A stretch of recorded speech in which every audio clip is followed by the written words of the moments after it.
হ্যাঁ, আমিও এগোচ্ছি। আমি যাই, থানায় ফর্মালিটিগুলো তো শেষ করতে হবে। অমন, তুমি একটু এদিকটা সামলিও।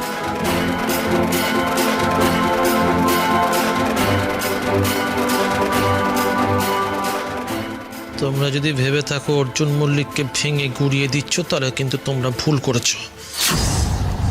আমার বউ, আমার বাচ্চা, আমার জমি আমার কাছ থেকে তোমরা কেড়ে নিতে পারবে না, কোনোদিনও না।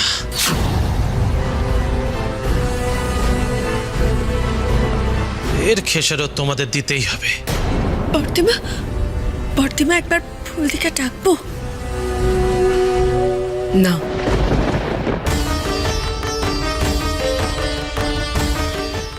বর্দিমা একবার ডাকি না ফুলদিকে?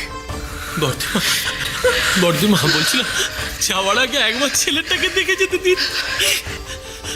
ও তো আমারই ছেলে। একবার ইনুর খুব ছোটবেলায় করা একটা ভুল আজ এতদিন পর সেই ভুলের প্রায়শ্চিত্ত হলো রাধা মাধবের কৃপায়। আর যেন আমার ইনুটাকে আর গুবলুটাকে এই লোকটার মুখ দেখতে না হয় কোনোদিন। নিয়ে যান ওকে আপনারা। ঈশানীকে আমার কাছ থেকে নিয়ে নিতে পারবেন, কিন্তু গুবলু আমার ছেলে, গুবলুকে আমার কাছ থেকে কেউ তুমি বাঁচতে দাও অর্জুন। বাঁচবে, ও বাবার সাথে বাঁচবে। ওকে নিয়ে যান আপনারা। গুবলু!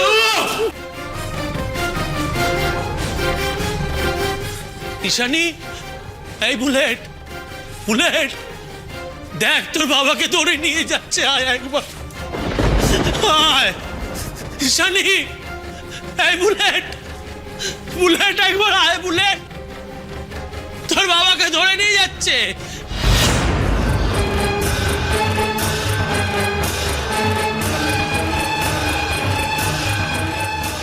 ওই লোকটা আমাকে ডাকছে। আজ অনেক দিন পর রাধা মাধবের পুজো করছি, তোমরাও এসো।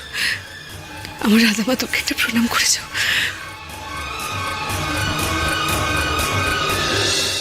অর্জুন,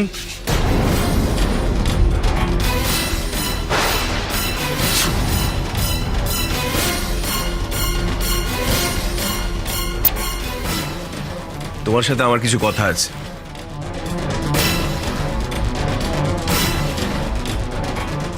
জেলটাকে জেল না ভেবে সংশোধনাগার ভাবো, আর যত তাড়াতাড়ি সম্ভব নিজেকে সংশোধন করে ফিরে এসো। আমাকে জ্ঞান দিচ্ছ অমনবাবু? না অর্জুন, তুমি দেখলে তো স্ত্রী, সন্তান, সংসার এগুলো ফিরে পেয়েও তুমি কেমন নিজের দোষে সেটা হারালে। আচ্ছা, তোমার স্ত্রী সন্তানকে নিজের করে কখনো ফিরে পেতে ইচ্ছে করে না? এই যে তুমি লোভ লালসায় ভরা একটা জীবন, অন্যকে ঠকিয়ে বাঁচার একটা জীবন কাটাও, এটা করে তুমি কি পেলে? মানে কাদের জন্য তুমি এটা করছো? তোমার স্ত্রী সন্তান তোমাকে ভয় পায়, তোমার পরিচয় দিতে তারা লজ্জা পায়। অর্জুন, এর থেকে খারাপ কিছু পৃথিবীতে আছে? আচ্ছা, তোমার ভালো করে বাঁচতে ইচ্ছে করে না?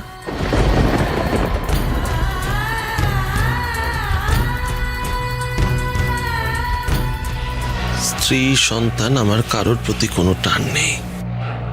অর্জুন, তুমি তো দায়িত্ব নিয়েছো আমার স্ত্রী সন্তানকে আগলে রাখার, তাই না বোন? দেখি তুমি কেমন আগলে রাখতে পারো।